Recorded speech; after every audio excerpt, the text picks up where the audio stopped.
이번 주제는 역사는 참으로 잔인하고 끈질기다. 왜 이런 말을 하는 것인가? 주제 구절을 보게 되면요, 그의 정부와 화평의 증가함이 다윗의 보좌와 그의 왕국 위에 바르게 세워지고 지금부터 영원까지 공의와 정의로 그것을 굳게 세우는데 끝이 없으리라. 만군의 주의 열성이 이것을 실행하시리라. 여러분들이 이제 강의를 들으면 이제 아시겠지만, 인류의 역사라고 하는 것은 바로 이 지금 읽었던 이사야 9장 6절 이것으로 이제 향해 가고 있는 것이거든요. 근데 문제는 뭐냐면 인간들은 이것을 거부하고 있다는 거예요. 그것도 정말 끈질기게 거부를 하고 있는 것이죠. 그러면서 스스로 자기네 나름대로의 왕국을 세우기 위해서 서로가 서로를 죽이는 전쟁을 벌이고 있는 거거든요. 바로 그런 면에서 역사는 참으로 잔인하고 끈질기다라고 이야기할 수가 있는 것입니다. 영적 전쟁에서 가장 중요한 무기는 하나님의 말씀인 칼입니다. 히브리서 4장 12절 한번 찾아보겠습니다. 우리가 잘 외우고 있고 또 살펴보고 있는 말씀이죠. 히브리서 4장 12절입니다. 하나님의 말씀은 살아있고 능력이 있어 양날이는 어떤 칼보다도 예리하여魂과 영 그리고 관절과 골수를 찔러 가르고 마음의 생각들과 의도들을 판별하느니라. 에베소서 6장 17절에서도 이 전신 갑옷을 입을 때 성령의 칼 곧 하나님의 말씀을 가지라 그랬어요. 자, 어떤 전쟁이든지 하나님을 신뢰하고 그분의 말씀을 믿고 전장으로 나간 사람은 항상 승리를 거두었습니다. 왜냐하면 전쟁을 주관하는 분은 하나님이시기 때문에 그래요. 시편 20편 7절에서도 어떤 이들은 병거들을 의지하고 어떤 이들은 말들을 의지하는, 그러니까 병거를 의지하는 사람이 있고 말을 의지하는 사람이 있단 말이에요. 우리는 주 우리 하나님의 이름을 기억하리로다 그랬어요. 재판관기 7장에 보게 되면 미디안 대군이 이스라엘 땅을 쳐들어옵니다. 당시의 재판관 기드온이 있었죠. 미디안인들이 쳐들어왔을 때 그 모습을 보니까 마치 메뚜기 떼 같았어요. 그 수는 바닷가의 모래 같았다라고 말씀을 하고 있습니다. 무려 13만 대군이 몰려든 거예요. 13만 대군. 당시 하나님께서는 기드온의 300용사를 통해서 이 13만 대군을 물리치셨습니다. 사람의 수로 전쟁을 하는 게 아니라는 걸 보여주는 거예요. 잠언 21장 31절에서는 전쟁의 날을 위하여 말이 예비되어도 구원은 주께 속한 것이니라 그랬어요. 자, 병거, 말의 수, 병사들의 수, 전차, 장갑차, 핵폭탄, 미사일, 자, 이것으로 전쟁에서 승리하는 것이 아님을 우리에게 보여줍니다. 자, 이것은 성경에만 나오는 이야기가 아닙니다. 결코 인류의 역사 속에 일어난 그 수많은 전쟁들을 돌아볼 때 실제로 그러해요. 하나님께서 이기게 하신 그 나라, 그 민족, 그 군대가 이기는 것이지, 아무리 인간이 첨단 무기를 동원한다 할지라도 또 많은 수를 대동한다 할지라도 그런 나라가, 그런 민족이 이기는 게 아니에요. 역사를 주관하시는 하나님을 의존하지 않고서는 전쟁에서 승리할 방도가 없습니다. 1967년 이스라엘과 아랍 연합국들 사이에 제3차 중동 전쟁인 6.1 전쟁이 벌어졌습니다. 당시 이스라엘의 인구는 약 400만 명 정도였고 아랍 연맹은 1억 명이었어요. 400만 대 1억이에요. 이때 이스라엘 군대를 이끌고 있었던 모세 다이안 장군이 있었습니다. 이 장군은 전쟁을 치르기에 앞서서 이런 말을 했습니다. 우리는 이 전쟁을 반드시 승리로 이끌 수 있는 강력한 신무기가 있다. 신무기. 전 세계를 깜짝 놀라게 했습니다. 당시 여러 나라의 군사 정보 기관들에서 과연 이스라엘이 보유하고 있는 신무기가 뭐지? 혹시 수소폭탄, 원자폭탄 이걸 능가하는 어떤 신무기를 개발한 거 아닐까? 실제로 이 제1차 세계대전이나 제2차 세계대전 당시에요, 유대인들의 공로가 상당히 컸습니다. 그들이 이제 만들어 놓은 그런 어떤 이 화약 같은 거라든가 신무기로 인해서 이 연합군이 이제 많이 승리할 수 있는 그런 기반을 닦았었거든요. 그래서 많은 추측만 나돌았어요. 근데 그것이 뭔지는 아무도 몰랐습니다. 그때 이 모세 다이안이 엄청난 이야기를 합니다. 시편 121편 1절 2절 한번 찾아보세요.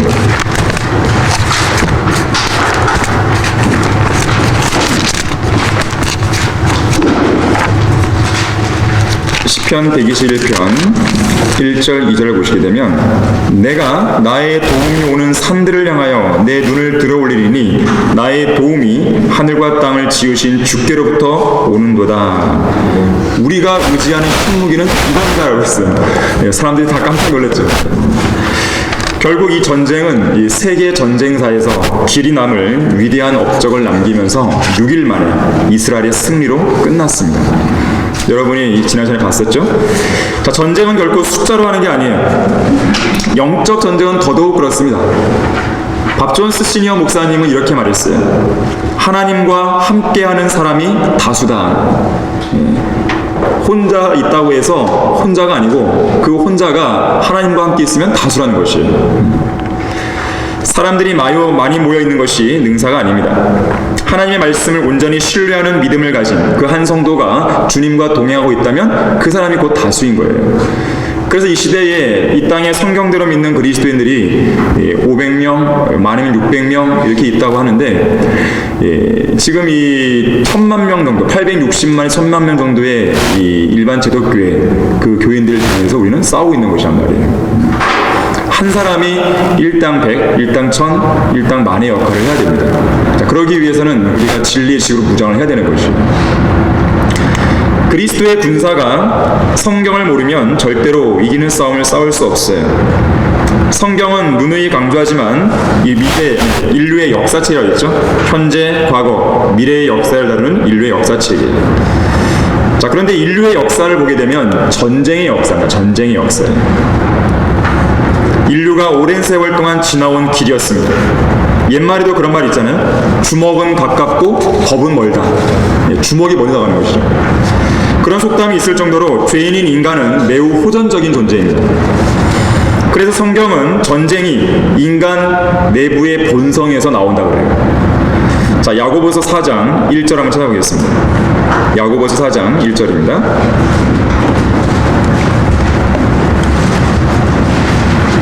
전쟁은 인간 내부의 본성에서 비롯돼요. 너희 중에 싸움과 다툼이 어디로부터 오느냐? 너희 지체들 속에서 싸우고 있는 너희 정욕들로부터 오는 것이 아니냐? 그랬어요. 자, 여기 싸움과 다툼이 나오죠? 싸움은 영어로 war입니다. war. 전쟁을 의미하는 war예요. 이 다툼은 서로 치고받고 싸우는 fight예요. 자, 인간의 악한 본성이 완전히 바뀌지 않는 한 전쟁은 사라질 수가 없는 것입니다. 다시 말하자면 전쟁은 인간의 생존 양식이에요. 오늘날 북한의 김정은이 핵무기를 담보로 한 그런 미친 짓을 멈추지 않는 이유도 바로 여기에 있습니다. 그의 생존 방식이에요. 1945년 국제연합이 소위 인류의 화평을 위한 최후의 보루이자 최선의 희망으로 창설되었지만 결국 그것은 죄인들의 망상이었음이 지난 72년간의 갖가지 무력 충돌을 통해서 드러났어요. 평화를 위해서 세워놓은 집단인데, 국제연합인데 과연 전쟁이 없었냐 이거예요. 유엔이 창설된 이래로 전쟁이 없었냐 이거예요. 그렇지 않다는 것이죠. 자, 정욕적인 인간은 결코 전쟁을 포기할 수 없습니다.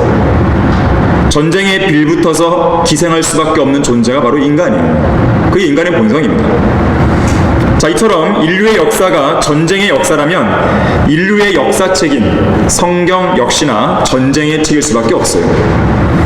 실제로 창세기 3장 15절에서 여자의 씨와 사탄의 씨, 예수 그리스도와 적그리스도, 하나님의 진영과 사탄의 진영 사이에 전쟁이 선포가 되죠. 그 이후로 요한계시록 20장 9절에서 곡과 마곡의 전쟁으로 모든 전쟁이 종료될 때까지 그야말로 역사는 전쟁으로 가득 차 있습니다. 이 전쟁의 책 안에는 145회 이상의 전쟁이 언급되어 있어요. 성경책 안에. 그 중에 10번의 전쟁에서는요, 사상자들의 수가 몇 명인지까지 나옵니다.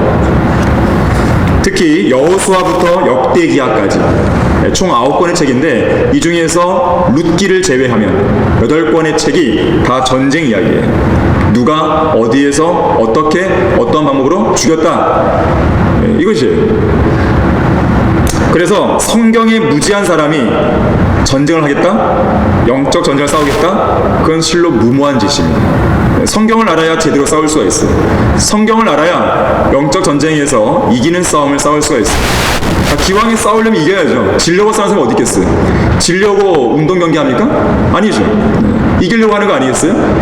비기려고 합니까? 그것도 아니죠. 이기려고 한단 말이에요. 기왕에 싸워야 되는데 우리는 이 싸움을 피할 수가 없습니다. 누구나 예수님을 믿는 순간 우리는 그리스도의 군사로서 하나님의 진영에 싸워야 돼요. 영적 전쟁에 투입됩니다. 이거는 불가피한 현실이에요. 피하려고 하는 데서 피할 수 있는 게 아니에요. 현실이에요. 자, 그러면 그 피할 수 없는 현실 속에서 이겨야 되잖아요. 이기려면 성경을 알아야 돼요. 성경을 모르면 싸워 이길 수가 없습니다. 자, 위대한 명장은 적의 어떤 공격에도 승리할 수 있는 훌륭한 전략을 짤 수 있어야 됩니다. 성경은 성도들의 영적 전쟁을 위한 필수 전략서예요. 사람들은 손자병법이니 이런 얘기를 하지만 우리 그리스도인들에게는 바로 진리의 말씀인 성경에서 그 전략들을 배울 수 있어야 됩니다. 전략들을 짜고 전략들을 활용할 수 있어야 돼요. 그래서 누가 적이고 적들의 특징은 무엇이고 적들의 공격 방법은 무엇이고 이동 경로는 무엇이고 그 적들을 물리칠 수 있는 방법은 무엇이고 무기는 어떤 걸 써야 되고 전략을 어떻게 써야 되고 이것들 우리는 배워야 돼요. 익혀야 됩니다. 마치 이 군대에 처음 들어간 신병이 신병 훈련소에서 6주 혹은 4주 이런 기간들을 통해서 기본 훈련을 받잖아요. 자, 그걸 통해서 우리는 배워야 되는 것이죠. 성경의 전쟁들을 여러분들이 가만히 공부하다 보면 하나님의 백성들이 매번 똑같은 방법으로 이기지 않았습니다. 매번 달라요. 전략도 다릅니다. 여러 부류의 적들을 조우하는 가운데 그때그때마다 주님께서 지시하신 방법대로 또 전략대로 싸워서 이기는 거예요. 예수님께서 병자들을 치유하시는 것도 어떻습니까? 매번 똑같은 게 아니죠. 다양하죠. 그만큼 우리가 직면하는 영적 전쟁의 현실은 일관적이지 못해요. 다양한 적들이고 그 수도 적을 때도 있고 많을 때도 있고 중과부적의 수일 수도 있고 또 어떨 때는 무기도 다양하게 또 쓸 때가 있단 말이에요. 자, 그래서 이 필수 전략서인 성경을 잘 공부를 하셔야 됩니다. 또한 성경은 마귀와 그의 수하들을 섬멸할 수 있는 다양한 무기가 진열되어 있는 무기고예요. 병기고란 말이에요. 전쟁에 필요한 무기들 다 들어있습니다. 여러분들이 현재 어떠한 어려움이 있고 또 어떠한 고난에 처했는지 저는 잘 모르지만 여러분이 처한 그 고난의 현장 속에서 여기에 적합한 말씀들을 하나님께 보여달라고 기도하시면 돼요. 내가 지금 싸우고 있는 이 싸움이 너무 힘듭니다. 하나님, 여기서 내가 이길 수 있는 방법을 알려주십시오. 성경은 전략서고 무기고라고 했는데 저에게는 그것이 필요합니다. 여러분들이 그렇게 기도하는 가운데 답을 찾아가시는 거예요. 어느 누가 인생을 다 배워갖고 태어나나요? 그런 거 없단 말이에요. 매번 하루하루의 삶 자체가 영적 전쟁인데 그것은 너무나도 다양하게 다가온다는 거예요. 물론 과거에 경험한 것도 있겠죠. 하지만 매번 그런가요? 그렇지 않단 말이에요. 그때그때마다 우리는 주님을 의존할 수밖에 없습니다. 그건 당연한 거죠. 주님께 구하고 말씀을 통해서 그 답을 찾아야 돼요. 자, 그래서 우리는 성경에 등장하는 이 전쟁의 역사 시리즈를 연수 과정을 통해 마련을 한 것이에요. 전쟁의 역사 자체도 우리가 공부하는 의미가 있겠지만 그 역사 한가운데서 믿음의 선한 싸움을 싸운 용사들의 바로 그 참호로부터 나온 그들의 실전 경험에서 우러나온 그러한 방법들을 우리의 매일의 승리의 삶을 위한 전략과 무기와 그 방법으로 가져오셔야 되는 거예요. 그렇게 하게 되면 여러분들이 영적 전쟁이 싫지만은 않으실 겁니다. 아, 이렇게 이길 수 있는 거구나. 한번 승리를 해봐야죠.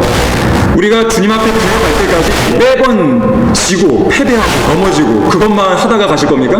너무 지긋지긋하잖아요. 진절머리 나잖아요. 그런 자신이 싫잖아요. 이겨봐야죠. 나를 그토록 드렸던 고질적인 그러한 죄들에 대해서 어느 순간에서 넘어서야 될 거 아니겠습니까? 그런 승리의 기쁨을 맛봐야죠. 이긴다는 것이 뭔지를 알아야 되죠. 맨날 패배하고 자백하고 패배하고 자백하고 정말 그건 지긋지긋한 삶인 것입니다.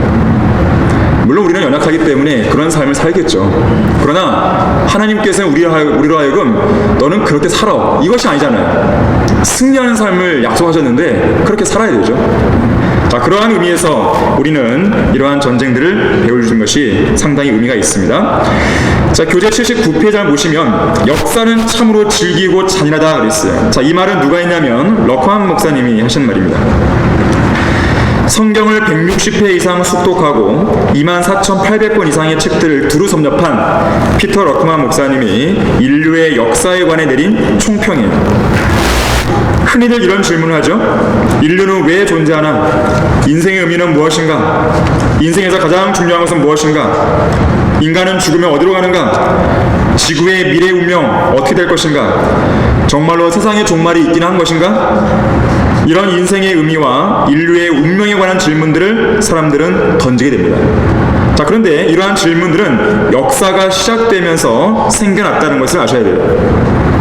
태초에 하나님께서 하늘과 땅을 창조하셨느니라, 바로 역사의 시작이죠. 이 말씀이 선포된 이래로 앞선 질문들도 제기되기 시작한 거예요. 자, 그렇다면 이렇게 말할 수 있겠죠. 역사가 끝나게 되면 이러한 질문들도 사라지겠죠. 역사와 함께 사라지는 것이에요. 그러면 누가 이 역사를 끝낼 것이냐? 그 권한은 역사를 시작하신 하나님께만 있는 것입니다. 하나님께서 성경을 통해 역사의 시작을 선포하지 않았다면 그런 질문들은 아무 의미가 없었을 것이에요. 그래서 이런 질문들에 대한 올바른 답을 찾으려면 당연히 역사책인 성경으로 돌아가야 되는 것이에요. 자, 성경은 하나님께서 쓰신 우주와 인류의 역사책으로서 과거부터 현재, 미래에 이르기까지 세상의 종말, 인류의 운명, 그러니까 유대인, 이방인, 하나님의 교회의 운명에 관한 총체적인 예언들과 미래 역사에 대한 종합적인 세계관을 제시하고 있다고 했어요. 이 명제는 매우 중요한 부분입니다. 성경이 어떠한 책인가를 우리가 알 수 있는 대목이에요. 자, 그런데 중요한 것은 인류와 세상에 대해서 갖고 있는 성경의 역사관 그리고 세계관은 다분히 부정적이라는 것이에요. 긍정적으로 말씀하지 않습니다. 거기 교재 88페이지 한번 가보세요. 88페이지 중간에 이번 내용을 먼저 한번 보시면요. 자, 성경이 제시하는 미래 역사는 인류가 꿈꾸는 미래 청사진과 정반대다 그랬어요. 자, 왜냐하면 성경은 전천년주의 역사관이죠. 왕이신 예수 그리스도를 중심으로 하는 전천년주의적인 역사관으로 미래를 예언합니다. 예수님이 오셔야 이 땅에 천년왕국, 지상왕국이 세워질 수 있다는 거예요. 하지만 성경을 증오하고 성경을 배격하는 인류는 인간이 신이 되어서 지상 낙원을 건설할 세계를 꿈꾸고 있습니다. 인간이 신이 되는 세상이에요. 바로 이것이 인본주의적인 무천년주의 역사관이에요. 후천주의 역사관이에요. 인간의 힘으로 이 땅의 지상 낙원을 건설할 수 있다라고 그들은 생각합니다. 이것은 정치인들, 종교인들, 과학자, 철학자, 이 세상 지도자의 위치에 있는 사람이라면 모두 다가 그렇게 이야기합니다. 성경대로 믿는 그리스도인을 빼고 모두가 다 그렇게 이야기하는 거예요. 그런 세상을 원해요. 다시 말하자면 죄인들은 하나님께서 역사에 개입하는 걸 싫어합니다. 역사 속에 개입하는 걸 싫어해요. 하나님을 밀어내고 자기들 나름대로의 역사를 써내려가기를 원하는 거예요. 하나님이 없는 역사, 하나님이 없는 왕국, 이것을 사람들은 계획하고 있는 것이죠. 하지만 성경은 그것에 대해서 반대하고 있다는 것입니다. 근데 생각해 보십시오. 사실 지난 6천년의 인류 역사를 돌아보게 되면 지금까지 인류가 걸어온 길은 그거였어요. 수천년주의 역사관이었어요. 인간의 힘으로 뭔가를 만들어보고 했단 말이에요. 근데 보세요. 됐나요 그게? 6천년이 됐으면 좀 뭔가 되는 게 있을 거 아니겠어요? 근데 아니잖아요. 없잖아요. 바이러스도 인간의 힘을 어떻게 퇴치할 수 있겠어요? 하나의 백신을 만들면 또 다른 바이러스 나오잖아요. 지난 정권에는 메르스하고 AI였더니 이번에는 코로나와 AI죠. 정권만 바뀌었지 바이러스의 명칭만 바이러스의 명칭만 바뀌었지 인간의 고통이나 삶이 뭐 나아졌나요? 똑같잖아요. 과연 대통령이 바뀌니까 뭐가 달라지나요? 그럼 다음 정권도 달라질까요? 과연 인간에겐 그런 희망이 있을까요? 자, 인간의 힘으로는 할 수가 없다는 거예요. 지난 인류 역사 6천년이 입증해졌단 말이에요, 이미. 근데 인간은 여전히 그 방식을 고수하고 있어요. 참으로 질기죠. 참으로 끈질긴 거예요. 포기를 안 하는 것입니다. 하나님의 말씀 앞에 굴복하면 쉬운 것인데, 하나님의 말씀에 굴복하는 가운데, 아, 그렇습니다, 주님 빨리 오셔야 되는 거군요, 그게 우리의 희망이군요, 이러한 믿음을 가지는 것이 지극히 당연한 결론인데, 사람들은 그게 아닙니다. 지극히도 끈질기고 잔인할 정도로 그들의 방식을 포기하지 않습니다. 거기 잠언 29장 1절 말씀 나오죠. 자주 책망을 받으면서도 목이 굳은 자는 갑자기 패망을 당하리니 도움이 없으리라. 예수님이 오시는 거예요. 예수님이 오시게 되면, 갑자기 오시게 되면, 도둑처럼 오시게 되면 그때는 뭐 피할 방법이 없어요. 자, 다시 앞으로 한번 가보시면요, 87페이지를 보시면, 인간은 진정한 왕이신 하나님께서 개입하지 않으시고 도와주시지 않으시는 한 계속해서 쇠락해 갈 수밖에 없다는 거예요. 자, 이것이 바로 인간 쇠락의 법칙입니다. 여러분이 잘 아시는 연력학 법칙이기도 하고요, 바로 이것이 전천연주의적인 사고방식이에요. 자, 이 법칙은 인간이 어떤 노력을 기울인다 해도 스스로의 힘으로는 자기 자신을 구원할 수 없다는 거예요. 스스로의 힘으로는 이 땅에 의와 화평으로 다스려지는 지상낙원 세울 수 없다는 거예요. 이것이 성경적인 것입니다. 성경적인 가치관이에요. 이러한 가치관 속에 우리는 살아야 됩니다. 영적이든 도덕적이든 모든 것들이 쇠락하고 타락하고 멸망해 간다는 것이 성경적인 가치관이에요. 부정적이죠. 그래서 모든 시대, 모든 경륜은 완전한 타락과 배교로 끝나게 되는 것입니다. 이것이 역사입니다. 이것이 진리예요. 몇 가지 예를 들어보면요, 거의 교재도 나오지만 여기 앞에 있는 그림을 좀 보면서 들으시면 좋을 것 같습니다. 창세기 1장에서 3장까지의 최초의 인간이 그야말로 지상 낙원을 받았잖아요. 에덴 동산. 하나님의 동산을 위임받았어요. 하지만 그 시대가 어떻게 끝났습니까? 결국 자신의 육신을 따르다가 불순종하고 타락하자, 인류의 타락으로 끝났습니다. 그 시대. 잘된 게 아니란 말이에요. 인간의 힘으로 뭔가를 할 수 있는 게 아니란 말이에요. 죄로 인해 죽음이 이른 것이죠. 또한 창세기 4장과 5장에서는 아담, 이브, 카인, 아벨, 정말 하나의 최초의 가족이 주어져요. 가족이. 그런데 인간은 어떻게 했습니까? 카인이 잘한 것이 아니라 오히려 불순종했고 살인까지 저지르잖아요. 또한 창세기 6장에서 8장을 보게 되면 인간에게는 긴 수명이 주어집니다. 가장 오래 산 사람이 누구예요? 무드셀라, 969세. 아담도 930세까지 살잖아요. 800~900살은 보통 산단 말이에요. 제일 잘 못 산 사람이 777세, 라멕. 그게 못 산 거예요. 700세. 자, 그리고 긴 수명이 주어졌어요. 또 외계로부터의 도움이 주어지자 천사들이 땅에 내려왔죠. 결국 인간은 결국 인종 말살을 가져옵니다. 노아의 대홍수로 그 시대가 끝나버린 거예요. 그럼 그 이후에 창세기 9장에서 11장 어땠을까요? 통치자에게 권력이 이루어집니다. 정부가 세워집니다. 그런데 인간은 하나님을 대항해서 연합하죠. 인종을 통합시키죠. 하나의 말, 하나의 언어가 있자 사람들은 바벨탑을 쌓아서 하늘에 그 탑을 닿게 하려고 하는 것이죠. 하나님을 대적합니다. 과연 지상 낙원이 세워졌습니까? 천국이 왔어요? 출애굽기 20장에서는 영적인 빛을 주기 위해서 율법과 교육이 주어지자 인간은 오히려 하나님을 경배하기는커녕 우상 숭배를 하고 스스로를 높이게 되죠. 약속을 받은 유대인들이 광야에서 불신으로 인해서 불평했죠. 죄를 깨닫게 하고 아담이 잃어버렸던 하나님의 나라의 필요성을 알게 하기 위해서 율법이 주어졌는데, 유대인들은 이 율법을 이용해서 자신들을 높이고 자기 의를 통해 천국에 들어가는 방편으로 율법을 제시하기도 했습니다.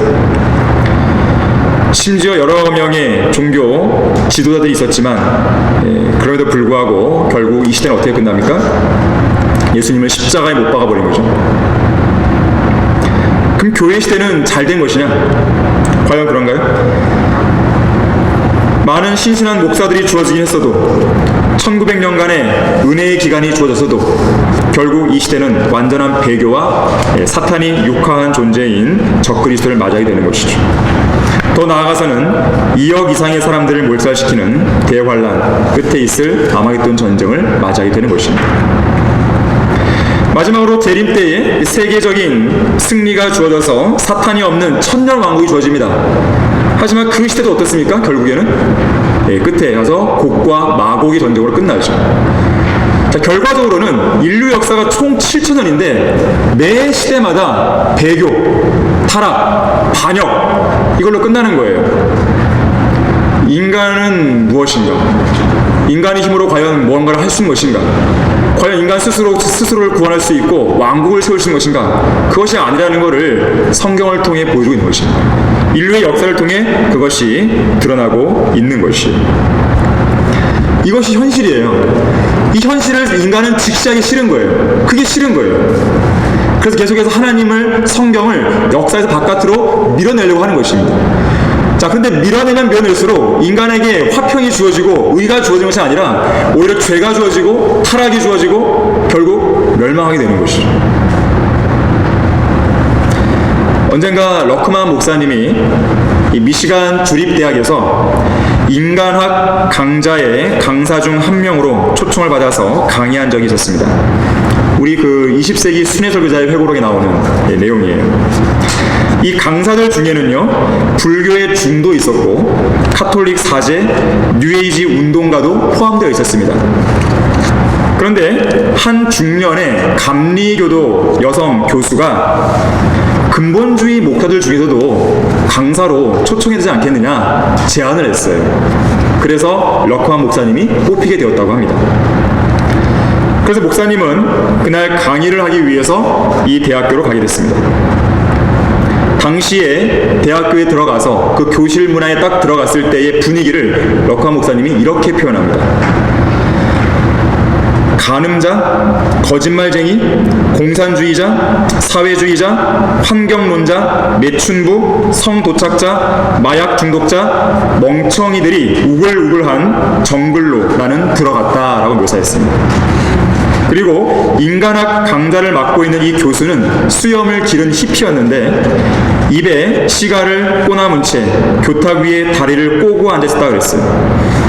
또 강좌에 참석한 회중은 20명 정도 되었는데 눈은 빛나고 열정적이었지만 결국 매춘부, 마약 중독자, 주정뱅이, 도둑들과 다를 바 없는 그런 학생들이었다라고 설명합니다. 자, 유일한 예외에 한 사람이 있었는데 바로 자기를 강사로 초청한 이 순진한 감리교도 부인이었다 그래요. 단정하게 차려입은 모습이 그야말로 진정한 그리스도인이었다 그랬어요.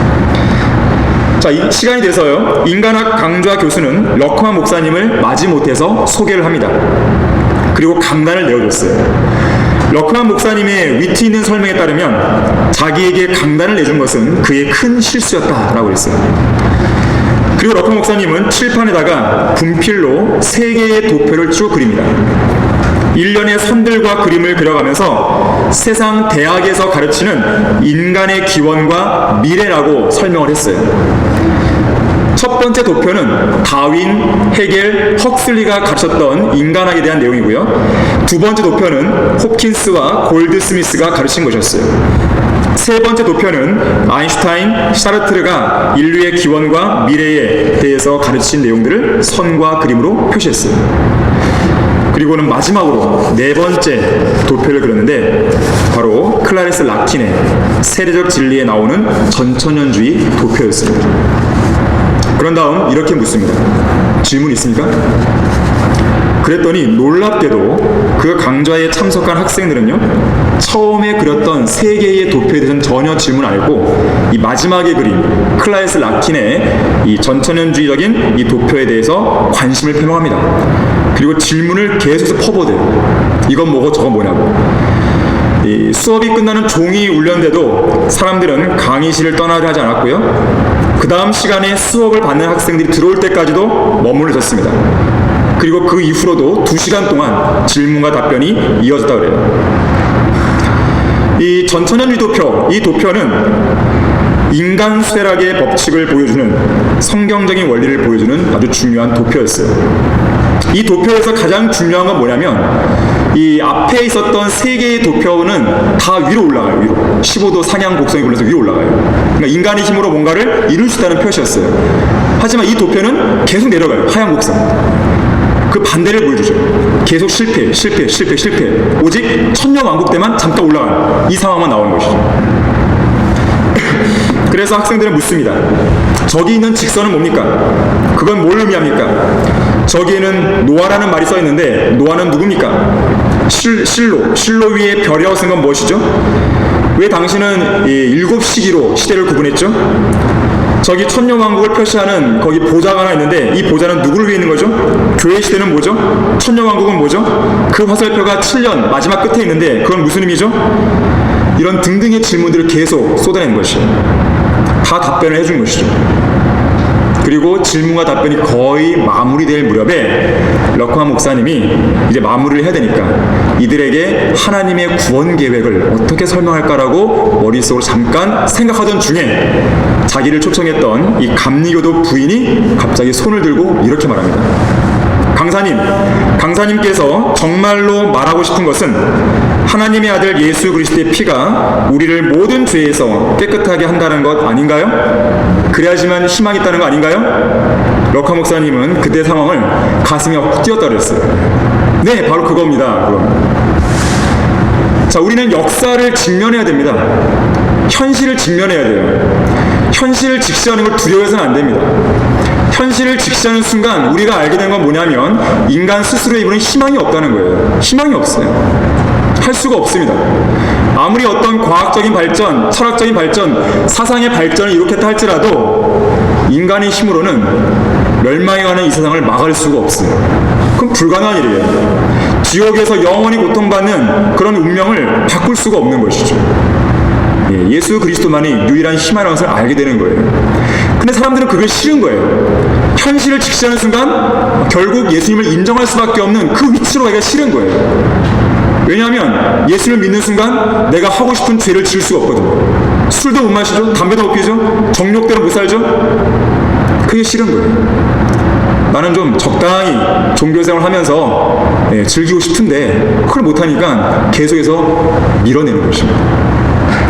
하지만 그런다고 해서 그 사람의 생활이 나아지는 것이냐? 그렇지가 않다는 거예요. 정말로 인간은 끈질긴 거예요. 그렇게 완고한 사람들입니다. 이것이 지난 인류가 살아온 역사예요. 자, 이상의 내용들을 정리를 해보면 성경이 인류의 역사와 관련해서 가장 강조하고 있는 2가지 명제가 있습니다.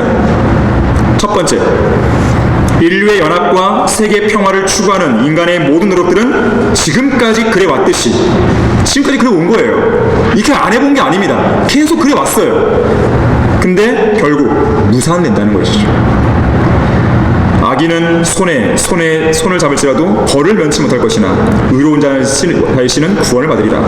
마음이 교만한 자는 누구라도 죽게 가증하니 손을 잡을지라도 그가 벌을 면치 못하리라. 이 말씀들은 이 땅의 모든 왕, 대통령, 국회의원, 정치, 종교 지도자들이 결코 깨닫지 못하는 진리입니다. 자, 국가들은요, 그들의 존립과 전쟁과 경제적인 붕괴를 두려워하는 모든 나라들 있죠. 이들은 끊임없이 다른 나라들과 더불어서 협약과 협정을 맺습니다. 그것은 뭐냐면 인간들끼리 뭔가 하겠다는 거예요. 결국에 하나님을 신뢰하지 않는 것입니다. 삼국동맹, 로마 베를린 연합전선, 북대서양 조약기구, 오슬로 협정, 와이 협정, 유엔 헌장, 국제연맹, 더 위대한 공동번영, 국제연합, 이 모든 것들은 그 이면에는 하나님을 신뢰하는 대신에 자기와 똑같은 인간으로부터 안전을 보장받겠다는 것이에요. 그런 가운데 하나가 되면 정치적이든 종교적이든 군사적이든 경제적이든 그렇게 하나가 돼서 강력한 에큐메니칼 전선을 구축하게 되면 다가올 미래를 우리는 당당하게 맞이할 수 있다라고 그들은 말합니다. 그들이 맞이하고자 하는 당당한 미래가 뭔지 아십니까? 예수님의 재림이에요. 재림을 거부하기 위한 미래죠. 아마겟돈 전쟁에서 그들은 철저하게 막으려고 할 것이에요. 예수님이 이 땅에 내려오셔서 주님의 그 왕국을 세우라실 때 그들은 수단과 방법을 가리지 않고 초자연적인 존재들을 다 동원해갖고 뭐 AI든 뭐든 간에 다 동원해서 그들은 막아설 것이에요. 바로 그 일을 위해서 이들은 모이고 있는 것이에요. 에큐메니카를 하고 있는 것입니다. 이들은 단순히 국가의 번영과 자국 민족의 중심을 위해서, 자국 민족의 번영을 위해서 그들은 연합한다고 하지만, 또 전쟁을 방지하기 위해서 연합한다고 하지만, 생각해 보십시오. 그렇게 연합을 해서 결국 어디로 집결하는 거예요? 아마겟돈에 모이잖아요. 뭐하러 모이는 거예요? 전쟁하러 모이잖아요. 전쟁을 안 하기 위해서 모였는데 결국 모였다는 그 사람들이 전쟁을 하잖아요. 유엔도 마찬가지예요. 평화란 이름으로 그들은 모여있지만 결국 평화란 명목으로 군대를 이끌고 어떤 나라나 민족에 들어가서 전쟁을 통해서 그 상황을 정리합니다. 참으로 아이러니한 것이죠. 평화로 모인 사람들. 그건 뭐냐면 인간은 결국 평화를 스스로 이룩할 수 없다는 거예요. 그들 스스로도 전쟁은 불가피한 거예요. 결국 거기에는 많은 사람이 죽게 되고 파괴가 있고 유혈이 낭자한 것이죠. 그러면서 그들은 평화를 주장합니다. 우리는 유토피아를 세울 수 있어요. 이런 바보 같은 생각이 어디 있어요? 자기네가 스스로 하지도 못하면서 그동안 인류 역사가 그거는 어렵다는 것을 보여줬는데 그것을 그들은 부인하고 있는 거예요. 계속해서 고집스럽게. 거기 이사야 8장 9절 보세요.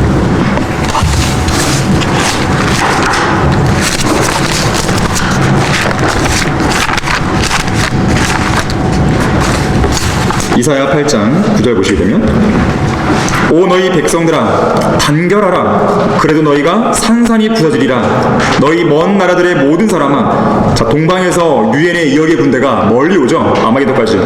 귀를 기울이라. 너희는 허리를 동이라. 그래도 너희가 산산이 부서지리라. 너희는 허리를 동이라. 그래도 너희가 산산이 부서지리라. 거기 12절 보세요. 이 백성이 모든 사람들에게 동맹을 말할지라도 너희는 동맹을 말하지 말라. 너희는 그들의 두려워하는 것을 두려워 말며 무서워 말라 하셨습니다. 세계 평화를 인간의 노력으로 이룰 수 있다고 생각하는 것만큼 유치하고 어리석은 발상도 없어요. 누가복음 2장 14절에서는 지극히 높은 곳에서는 하나님께 영광이요 땅에는 화평이요 사람들에게는 호의로다 그랬어요. 지극히 높은 곳에서는 하나님께 영광이요 땅 위에는 화평이요 사람들에게는 호의로다. 사람들은 뭘 좋아합니까? 화평을 좋아합니다. 그래서요 지극히 높은 곳에서는 하나님께 영광이요 이 말씀 빼버려요. 이건 필요 없어. 땅 위에는 화평이요 이것만 있으면 돼요. 하지만 하나님께 영광이 돌려지지 않고서는 땅에 화평이 있을 수 없습니다. 예수 그리스도께서 이 땅에 재림하셔서 그 영광을 얻으시기까지는 이 땅에 화평을 누릴 수가 없는 거예요. 그게 인류의 역사예요. 하지만 인간은 하나님의 왕국 대신에 하나님의 영광을 배제하고 그들 나름대로의 왕국을 세우려 한다는 것이죠. 인류가 모든 민족들의 열망인 평화를 갈망하는 것은 당연한 일이에요. 하지만 인간의 힘으로는 결코 열망에 도달할 수 없다는 것을 깨달아야 됩니다. 이것이 역사적인 현실이고 인류 역사에서 반드시 배워야 될 위대한 교훈이에요. 이 미국 남북 전쟁 당시에 줄리아 워드 하우라고 하는 한 여성 시인이자 노예 해방론자가 있었습니다. 그녀는 성경적인 진리를 거부한 마귀의 종이었어요. 아브라함 링컨의 북부연합군을 지지했던 그녀는 그 군대가 북부연합군이 남부연합군 소속의 군인들을 짓밟고 죽이는 모습을 보면서 이런 찬송시를 짓습니다. 그러니까 남북 전쟁이 발생했을 때 이 북부 연합군이 남부 연합군의 군대를 막 짓밟고 갈 때 이 찬송시를 써요. 들어보세요. 나의 눈이 영광스러운 주님의 오심을 보노라. 주께서는 진노의 포도즙틀을 밟으시고 주님의 섬뜩한 날쌘 칼로 치명적인 번개를 바라시니 주의 진리가 계속 행진하도다. 도대체 이게 무슨 말이에요? 예수님의 재림을 가지고 여기다 끼워 맞춰버리는 것이 얼마나 무식한 생각이에요, 이것이. 과연 그렇게 해서 아브라함 링컨이 노예 해방을 이룸으로써 북부연합군이 남부연합군을 짓밟음으로써 미국의 평화가 이렇게 되나요? 이 땅에 평화 생겼어요? 냉정하게 돌아봐야 하는 거죠. 과연 이 땅에 지난 6천년 동안 인간은 노력해봤는데 과연 평화가 이렇게 했냐고요. 도대체 인류가 염원하는 평화는 언제 이루어지냐 이거예요. 누군가가 속이고 있는 것이죠. 누군가가 헛된 망상을 계속 불어넣는 것이에요. 역사를 직시하는 것이 두려운 거예요, 사람들은. 하지만 우리는 역사를 직시해야 됩니다. AD 70년에 예루살렘 파괴, 로마의 야만적인 침략, 샤를마뉴, 칭기즈칸의 정복전쟁, 십자군 전쟁, 백년전쟁, 프랑스 인디언 전쟁, 미국 독립전쟁, 나폴레옹 전쟁, 보어 전쟁, 의화단 사건, 청일전쟁, 미국 스페인 전쟁, 필리핀 내란, 제1, 2차 세계대전, 한국전쟁, 베트남 전쟁, 걸프 전쟁. 도대체 평화가 어디 있냐 이거예요. 부시 미국 전 대통령의 테러와의 전쟁, 평화는 없습니다. 인류 역사에서 전쟁의 행렬은 끝없이 이어지고 있는 것이죠. 군대 역사 백과사에 따르면 기원전 3500년 이후로 4345회의 전투가 있었다고 했어요. 1900년부터 1987년까지만 해도 3800만 명의 사람들이 전투에 죽었어요. 자국 정부에 의해서 죽은 사람들만 해도 1억 7천만 명, 특히 공산주의 국가 그렇죠. 소위 평화를 위한 마지막 희망이라고 불리는 유엔이 1945년에 창설된 이래로 177회의 무장 갈등이 세계에 있었어요. 그중 12번은 굵직하고 중요한 전쟁, 21회는 중간 규모, 23회는 반란, 16회는 권력 창탈, 36회는 정권 교체, 내란, 24회는 군사력 개입. 지겨울이 많지 잔인한 전쟁들의 연속이 바로 인류의 역사입니다. 자, 그래서 하나님께서는 두 번째로 성경이 강조하는 두 번째 명제가 있어요. 인간이 이룩하는 정부가 아니에요. 하나님께서 역사를 시작하신 이래로 친히 계획하신 완벽한 형태의 정부를 이미 예언해 놓으셨다는 거예요. 아까 여러분들이 이사야 9장에서 봤던 그 내용입니다. 하나님의 직접적인 계획을 통해서만, 개입을 통해서만 의와 화평의 왕국이 이 땅에 임할 수 있는 것입니다. 궁극적으로 인간의 모든 왕국들은 멸망하고 주님의 왕국만이 영원히 세워지는 것이죠. 이들 왕들의 때에 하늘의 하나님께서 결코 멸망하지 않는 한 왕국을 세우시리니 그 왕국은 다른 백성에게 넘겨지지 않을 것이요 도리어 그 왕국이 이 모든 왕국들을 쳐부수고 멸하여 영원히 설 것이니이다 그랬어요. 자, 이것이 참된 역사책인 성경의 주제입니다. 성경이 기록된 목적이기도 한 것이에요. 성경의 주제는 단순한 구속이 아니에요. 구속도 중요한 주제지만 성경의 가장 큰 주제는 왕국입니다. 생각해 보십시오. 이 왕국 안에 살게 될 백성도 있을 거 아니겠어요? 그러면 아무나 백성을 채우는 게 아니잖아요. 죄로부터 구속받은 백성들로 채우는 거예요. 그래서 구속이라는 주제가 나올 수밖에 없는 거예요. 자, 성경의 주제는 왕국입니다. 그 왕국의 백성들을 위해서 구속받은 백성들이 필요한 것이고. 자, 결론적으로요. 거의 박스 내용 마지막 보시면 됩니다. 세상은 인간들이 종교나 교육을 통해 조금만 더 성숙해지고 조금만 더 서로를 이해하면 인류의 궁극적 목표인 세계 평화와 인류 화합이 이루어질 것으로 착각한다.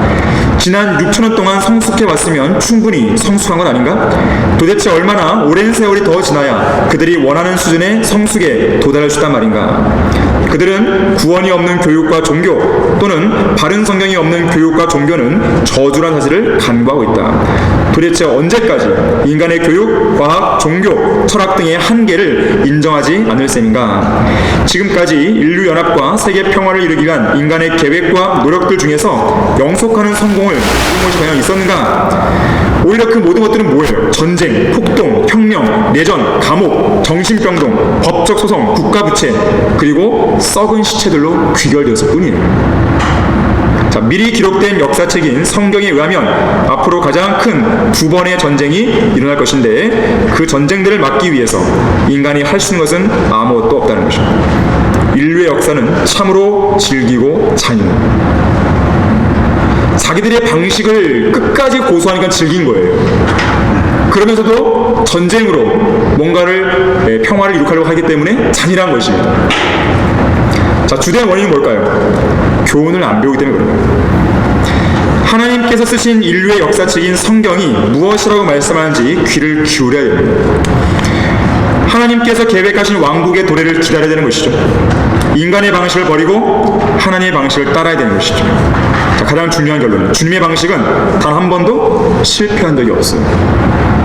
인간이 보기에는 그때 꼭 그렇게 해야 되는 것인가 라고 생각할지 모르지만 그것이 가장 완벽한 방법인 것이죠. 자, 이것이 우리가 첫 번째 이 전쟁과 연관해서 우리가 마지막 내릴 결론인 것이죠. 워크북이 없습니다. 여러분 피곤하실까봐.